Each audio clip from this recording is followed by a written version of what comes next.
Good morning students. Colligative properties में number 4 osmotic pressure.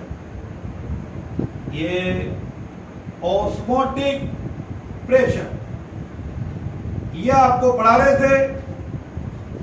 Osmosis, osmotic pressure and reverse osmosis आपको बता चुके थे। देन आता है एक्सप्रेशन फॉर ऑस्मोटिक प्रेशर। तो आ जाइए, इसका एक्सप्रेशन देख लीजिए। तो सेम टू सेम यहां पर भी वैसा का वैसा ही लेंगे। From ideal gas equation, ideal gas equation की तरफ से लोगे PV is equal to nRT और P की जगह पर में आ जाएगा ये पाई। तो pi V is equal to nRT। इस पाई को ऑस्मोटिक प्रेशर, तो pi is equal to n by V RT लिख सकते हैं। और सबको पता है concentration C is equal to moles over volume in litre, volume in litre, molarity, molarity number of moles पढ़ रखा आपने इसी चैप्टर में, number of moles of solute, volume of solution in litre. तो इसकी जगह पे आप लिख सकते हो तो pi is equal to CRT। ये लीजिए, तो फॉर्मूला आ गया है pi is equal to CRT। इसमें बेस्ड आपके न्यूमेरिकल्स दे रखे हैं जो आपको करने हैं। Pi osmotic pressure, C concentration of the solution in terms of molarity, R universal gas constant, and T is called absolute temperature। और सब जानते हैं absolute temperature, temperature in Kelvin is called absolute temperature, temperature in Kelvin is called absolute temperature। इसमें R की values देख लीजिए आप। Value of are, आपको ऑस्मोटिक प्रेशर जो है वो चाहिए ATM में, तो आर की वैल्यू भी ATM में लिखोगे 0.0821 ATM litre kelvin inverse mole inverse. अगर आपको ऑस्मोटिक प्रेशर चाहिए बार में, ऑस्मोटिक प्रेशर आपको चाहिए बार में, तो आर की वैल्यू भी लिखोगे बार में 0.083 bar litre kelvin inverse mole inverse. तो यह आ चुका है आपके बारे में expression for osmotic pressure. Then इसके बारे में आर की वैल्यू फिल कर ही दोगे, कंसंट्रेशन के फॉर्म में हो गया। मैं आपको जब से पढ़ा रहा हूं तब से बता रहा हूं कि आपके 4 कोलिगेटिव प्रॉपर्टीज कोर्स में है और चारों का मेन एम है determination of molar mass of solid. तो हेडिंग आती है determination of molar mass of solute, determination of molar mass of solute. हमारा फॉर्मूला था pi is equal to n upon V RT। इसको हमने C माना था। m moles of solute, moles mass over molar mass, mass over molar mass, ये आपके पास आ जाएगा। तो आप इस जगह पे लोगे pi is equal to n की वैल्यू पुट करोगे W by m RT over V, RT over V। m इधर ले लेते हैं तो molar mass of solute, mass of solute, osmotic pressure RT over V। V आप लोगे लीटर में, क्योंकि R की वैल्यू लीटर में आती है। ATM litre, kelvin inverse mole inverse, बार litre, kelvin inverse mole inverse. ये आपका आ जाएगा molar mass of solute bye osmotic pressure. लीजिए भाई, ये आपकी 4 कोलिगेटिव प्रॉपर्टीज खत्म हो गई है। ये 4 कोलिगेटिव प्रॉपर्टीज हो गई। चारों से आपने मोलर मास ऑफ सॉल्यूट निकाल लिया और देखिए नेक्स्ट आगे, नेक्स्ट आता है इसके अंदर में कि अगर आपको इसमें ध्यान लगाना, विच कोलिगेटिव प्रॉपर्टीज, मेरी लाइन सुनते रहना, मैं इधर बोर्ड साफ करता रहता हूं, मैं बोलता रहता हूं ताकि आपको आवाज आती रहे उधर। ये बोर्ड में क्वेश्चन आया, आपको केवल वहां पे आंसर लेके आना था, समझा देते। Which colligative property is used for the determination of molar mass of bacteria, micro जो है macromolecules, bacteria macromolecules, vitamin, enzyme, इनके मोलिकुलर मास को मेजर करने के लिए प्रोटीन, बैक्टीरिया, मैक्रोमोलिक्यूल्स, एंजाइम, इनके मोलिकुलर मास को मेजर करने के लिए आपको ऑस्मोटिक प्रेशर लेना है। रीजन, क्योंकि ऑस्मोटिक प्रेशर का मेजरमेंट आप रूम टेम्परेचर में कर सकते हैं। चलो चारों कोलिगेटिव प्रॉपर्टीज बोलता हूं मैं। P naught minus P S over P naught is equal to W by M over W by M plus capital W by capital M. याद आ गया होगा, relative lowering in vapour pressure, समझा तू पूरा। Next, del TB is equal to 1000 KB small w M capital W। Elevation in boiling point, समझते रहिए। Next, del TF is equal to 1000 KF small w m capital W. Depression in freezing point, pi is equal to W by m RT over V। देख लीजिए भाई, चारों formula आपको याद होने चाहिए। 4 formulas for the determination of molar mass by colligative properties। अब मैंने आपको प्रोटीन दे दिया, आपको बैक्टीरिया लैक्टिक एसिड कर्ड दे दिया, आपको एंजाइम दे दिए और बोला कि इनका मोलर मास निकालो। आप कौन सी कोलिगेटिव प्रॉपर्टी से लोगे? Relative lowering in vapour pressure से आप molar mass of solute determine कर रहे हो।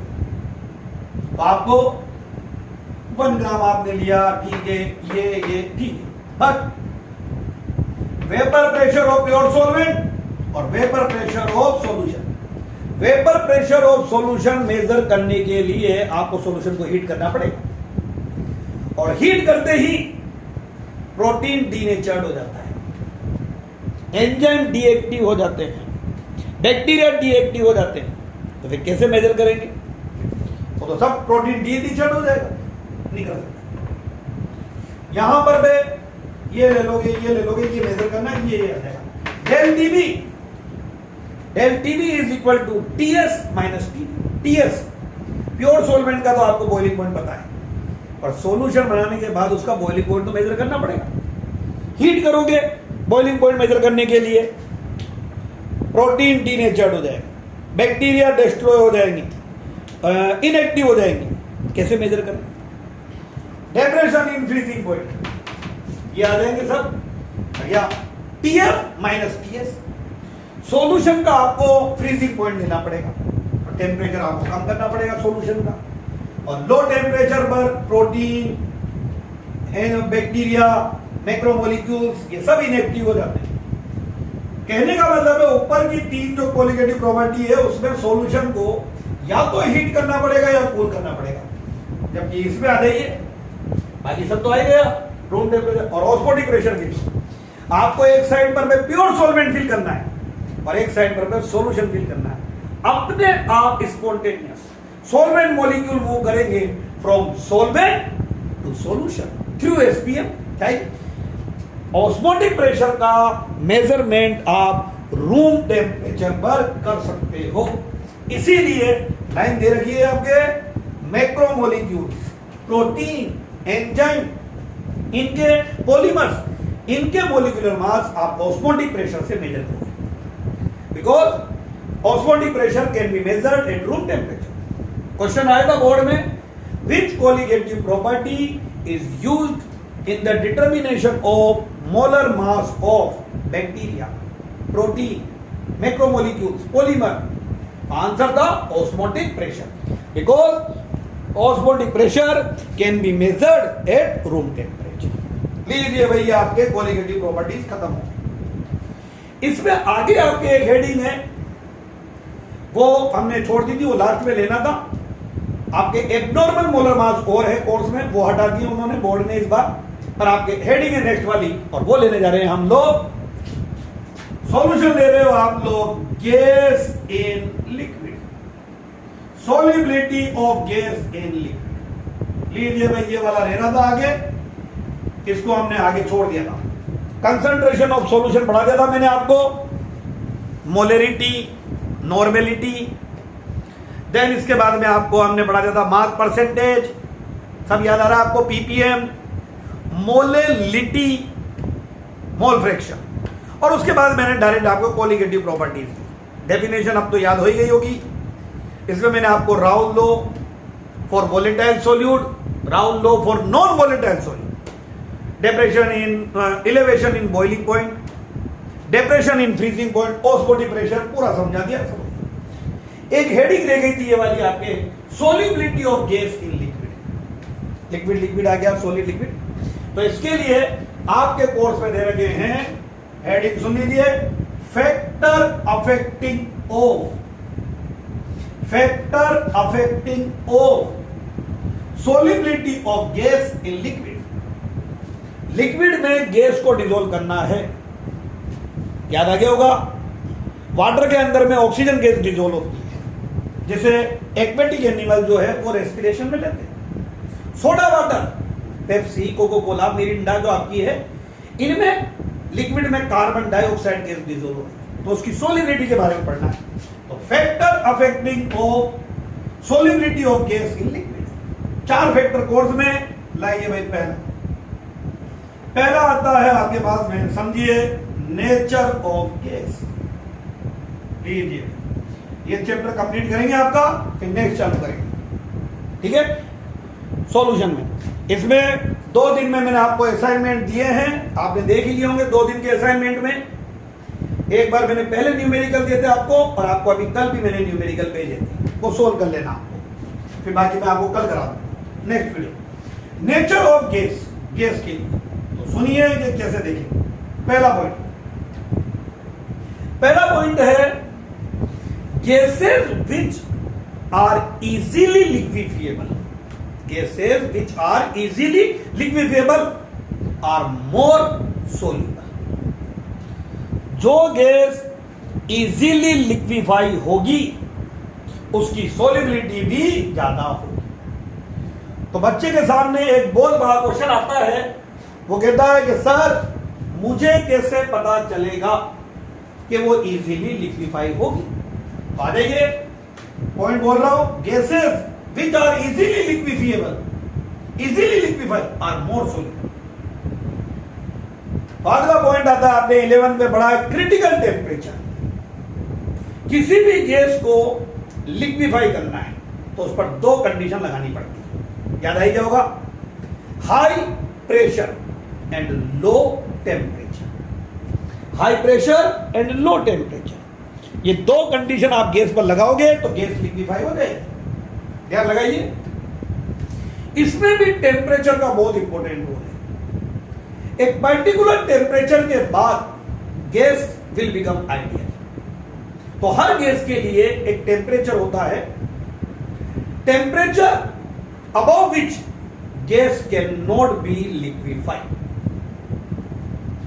टेम्परेचर अबव विच, सबको याद है डेफिनेशन, 11 से अच्छी तरह से याद करवाइए। Above which gas can not be liquefied, चाहे आप उस पर कितना भी प्रेशर अप्लाई करो, और वो टेम्परेचर ही कहलाता है उसका critical temperature.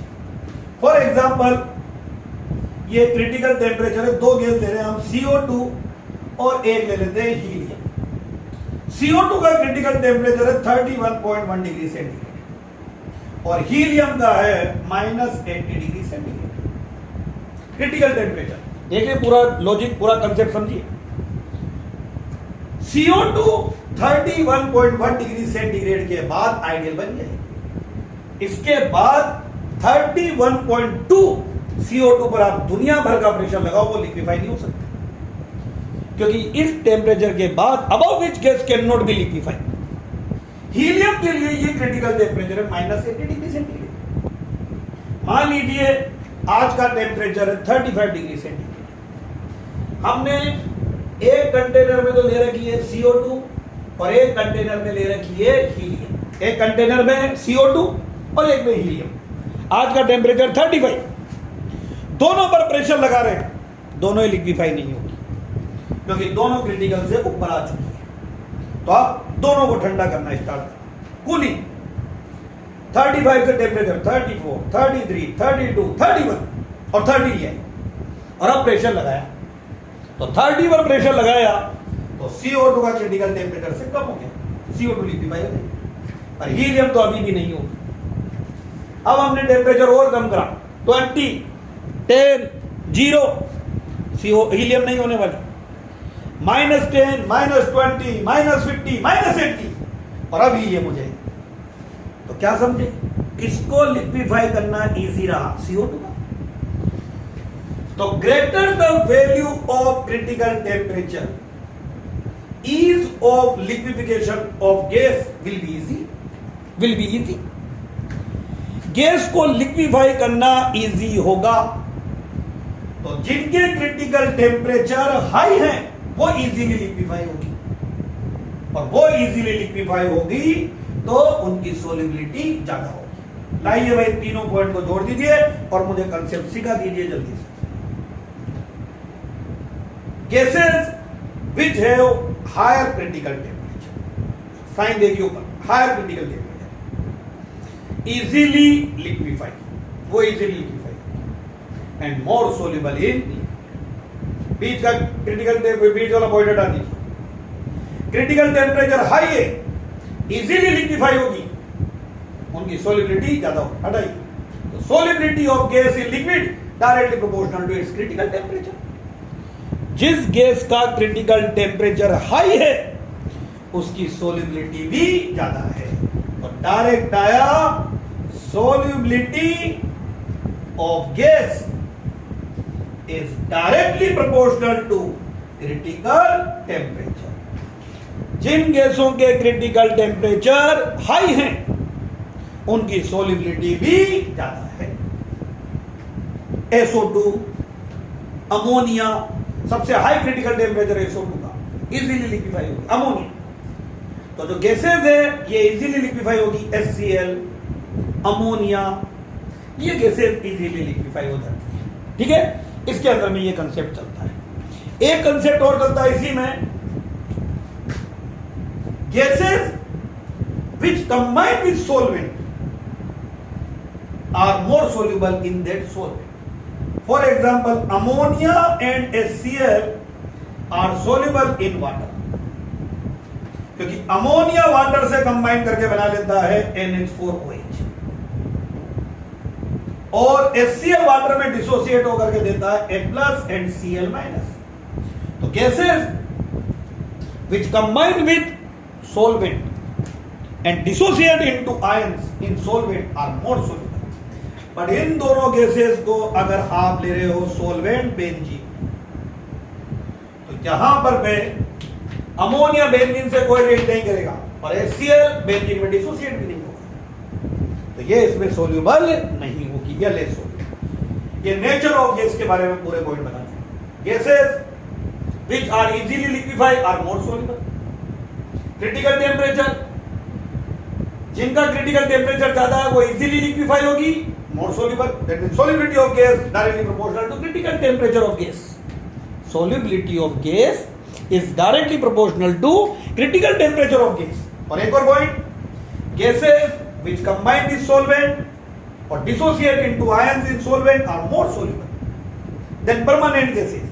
Permanent gases hydrogen, oxygen, nitrogen, and gases which do not combine with solvent are less soluble। तो ammonia and HCl are fairly soluble in water, क्योंकि ये कंबाइन करके ये बना रहा है और डिसोसिएट हो रहा है।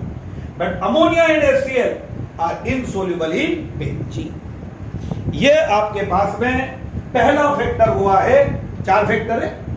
पहला फैक्टर हो गया नेचर ऑफ गैस। दूसरा आता है नेचर ऑफ सॉल्वेंट तीसरा टेम्परेचर और चौथा प्रेशर, जिस पे आप हेनरीज लॉ पढ़ोगे। बाकी 3 फैक्टर आपको नेक्स्ट वीडियो में बताऊंगा। Okay, thank you.